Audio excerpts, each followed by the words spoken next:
Olá, antes da gente mergulhar de cabeça no nosso tema de hoje, um aviso rápido, mas olha, super importante. Esta análise que a gente faz aqui é produzida com o suporte de inteligência artificial, como uma ferramenta de estudo, tá? Isso significa que é fundamental, é essencial mesmo, que toda informação, cada artigo, cada detalhe, seja confirmado direto no texto oficial do regimento interno. Pensem na gente como parceiros de treino, sabe? Mas a fonte oficial, a definitiva, é sempre o texto da lei, certo? Com isso esclarecido, vamos ao que interessa. Hoje a gente tem em mãos um material de estudo bem específico, bem focado. É um conjunto de 10 questões no formato certo ou errado sobre o regimento interno da Assembleia Legislativa de Rondônia. É tipo a simulação perfeita do que se encontra numa prova de concurso. Pois é, e o que é fascinante nesse método, e acho que é por isso que ele funciona tão bem, é que ele treina o cérebro para precisão. O examinador de um concurso não quer só saber se a pessoa entende a ideia geral da norma, né? Ele quer saber dos detalhes, das exceções, dos prazos exatos. Cada uma dessas questões foi pensada para testar um detalhe minucioso desse, sabe? Uma palavra, um número, uma vedação, qualquer coisinha que pode mudar todo o sentido de uma afirmação. É um teste de atenção pura. Exatamente. Por isso, a nossa dinâmica hoje vai ser um pouquinho diferente. A gente vai ler cada afirmação, dar um instante para o pessoal em casa pensar e logo depois a gente revela o gabarito e mergulha na justificativa, explorando o que torna a afirmação certa ou errada, sempre com base nos artigos do regimento. Preparados? Vamos começar? Vamos lá. Primeira questão do nosso teste. O enunciado diz o seguinte: o presidente da comissão tem a competência de fazer ler a ata da reunião anterior pelo secretário, dando-a por aprovada, ressalvado o direito de retificação por parte dos membros. Ok, pausa rápida para você pensar. E então, o enunciado está certo ou errado? Esse tá certo. É o que a gente chama de questão copia e cola. A afirmação ela reproduz literalmente o que está no item 5 do parágrafo único, que descreve as competências do presidente de comissão, sem tirar nem pôr. Ah, então não tem nenhuma armadilha, nenhuma palavra trocada? Nenhuma. O objetivo aqui é bem simples, é testar se o candidato leu e memorizou as atribuições que estão listadas ali. É um teste de leitura atenta da letra da lei. Entendi. Quase uma pergunta de aquecimento, mas que também pode pegar quem fica procurando pegadinha em tudo, né? E acaba vendo problema onde não tem. Exato. Agora vamos para a segunda questão.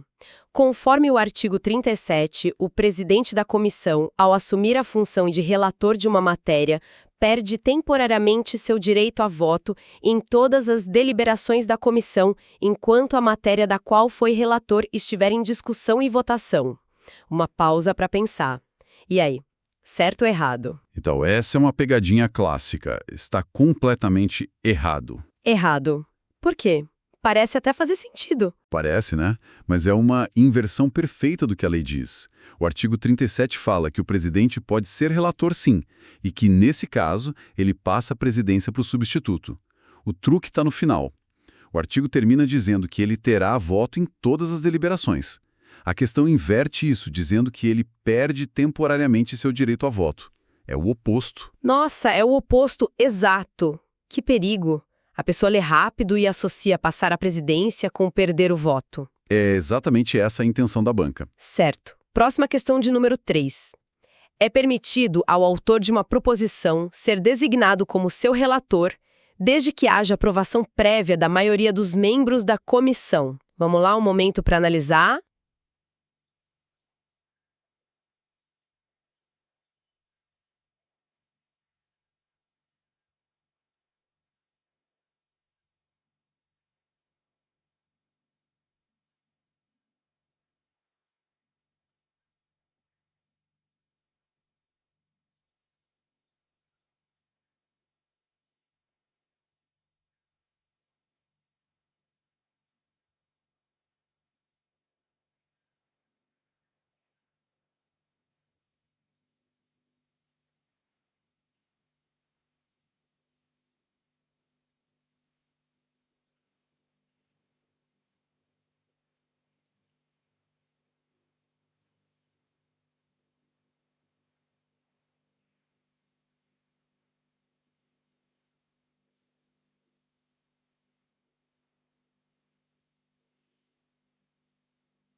Parece, né?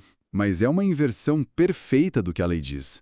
O artigo 37 fala que o presidente pode ser relator, sim, e que nesse caso ele passa a presidência para o substituto. O truque está no final. O artigo termina dizendo que ele terá voto em todas as deliberações. A questão inverte isso dizendo que ele perde temporariamente seu direito a voto. É o oposto. Nossa, é o oposto exato. Que perigo! A pessoa lê rápido e associa passar a presidência com perder o voto. É exatamente essa a intenção da banca. Certo. Próxima, questão de número 3. É permitido ao autor de uma proposição ser designado como seu relator, desde que haja aprovação prévia da maioria dos membros da comissão. Vamos lá, um momento para analisar?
Parece, né? Exatamente. O artigo 39 é uma das regras mais diretas do regimento. Ele diz: é vedado ao autor de qualquer proposição ser dela o relator. Ponto final. É uma vedação absoluta. A questão pega essa regra e inventa uma exceção, desde que a maioria aprove, que soa até razoável, mas é pura ficção. Não existe essa possibilidade. Entendi. A lei aqui é preto no branco, sem exceções, e a questão tenta criar uma área cinzenta. Perfeito. É um teste para ver se o candidato conhece a força da palavra vedado. Ok, vamos para a quarta questão. A perda automática do lugar na comissão permanente ocorrerá quando um deputado deixar de comparecer a 4 reuniões ordinárias consecutivas sem que haja qualquer justificativa prévia. Pausa para pensar. E aí? Certo ou errado? Errado. E aqui a gente entra num tipo de pegadinha muito comum, que é a troca de números. Ah, o detalhe numérico. Exato. O parágrafo 2º do artigo 40 é claríssimo. A perda do lugar acontece quando o deputado falta a 3 reuniões ordinárias consecutivas. A questão troca 3 por 4. Uma alteração mínima que passa batido para quem lê com pressa. Totalmente. E esse tipo de questão não testa tanto a compreensão, mas sim a memorização pura dos dados numéricos. Por isso é tão importante fazer anotações, tabelas com esses prazos e quórums. Faz todo sentido. Vamos para a quinta questão. As reuniões das comissões são, por regra, públicas, mas poderão ser realizadas de forma reservada ou secreta em situações específicas, como quando a comissão tiver de deliberar sobre a perda de mandato. Um tempinho para pensar. E essa, está certa ou errada? Essa está certa. E é uma questão mais sofisticada. Por que mais sofisticada? Porque ela não é uma citação literal de um trecho só. Ela é uma síntese, uma combinação correta de várias partes do artigo 42. O caput do artigo diz que as reuniões são públicas, como regra geral, mas já abre a possibilidade de serem secretas. E o parágrafo 2º dá o exemplo exato. A deliberação sobre perda de mandato é obrigatoriamente secreta. Ah, então ela testa se a pessoa consegue conectar a regra geral com uma de suas exceções. Isso. Testa a compreensão da estrutura da norma, não só um pedaço isolado. Ótimo. Chegamos na metade. Questão número 6. Para iniciar os trabalhos de uma comissão, é necessária a presença da maioria de seus membros e, em caráter excepcional, parlamentares convidados de outras comissões permanentes podem participar com direito a voz, voto e a distribuição de matérias. Pausa rápida para pensar. E então? A afirmação está correta. Quase. Mas está errada. O erro está lá no finalzinho. Onde exatamente? É o que eu chamo de pegadinha do cavalo de Troia. A questão começa com um monte de informação correta. O quórum é a maioria, o presidente pode convidar outros parlamentares e eles têm direito a voz e voto. Tudo isso está no artigo 44. O candidato vai lendo e concordando. E no final a questão adiciona um direito que não existe para eles. E a distribuição de matérias. E a lei diz o que sobre isso? O mesmo parágrafo que dá voz e voto aos convidados diz expressamente que a distribuição de matérias é tão somente aos membros da respectiva comissão. A questão mistura verdades com uma mentira para invalidar tudo. Entendi. Exige um conhecimento completo do artigo, incluindo as limitações. Vamos para a 7ª questão. O presidente da comissão tem a prerrogativa de resolver as questões de ordem suscitadas no âmbito da comissão. O momento para pensar? E aí? Certo ou errado? Essa está certa. É outra daquelas questões bem diretas como a primeira que a gente viu. Uma citação literal. Exatamente. É uma cópia do item 13 da lista de competências do presidente. Sem mistério, sem pegadinha. As bancas fazem isso, colocam questões diretas no meio da prova para testar a confiança do candidato no conhecimento literal que ele tem. Faz sentido, para não ficar só procurando pelo em ovo. Ok. 8ª questão. Os prazos para emissão de parecer pela comissão correm de forma contínua, incluindo sábados, domingos, feriados e recessos. Pausa para pensar. E agora? Certo ou errado? Errado. E essa usa a mesma lógica da questão sobre o voto do presidente, a inversão. Inversão de novo? Sim. O parágrafo único do artigo 48 é categórico. Ele diz: os prazos não correm aos sábados, domingos, feriados e recessos. A questão simplesmente tira a palavra não e inverte todo o sentido. O prazo que é suspenso vira um prazo contínuo. Impressionante como uma única palavrinha muda tudo. Mostra que a leitura tem que ser muito, muito ativa. Com certeza. Vamos para a 9ª questão. A nomeação dos relatores para as matérias submetidas à comissão deve ocorrer no prazo máximo de 72 horas? 72 horas? Seguindo o sistema de rodízio. Um tempinho para analisar o prazo e então, certo ou errado? Foi errado. De novo, o jogo dos números. Outra de prazo. Outra de prazo. O sistema de rodízio que é mencionado no final está correto, mas o prazo que está no caput do artigo 49 não é de 72 horas.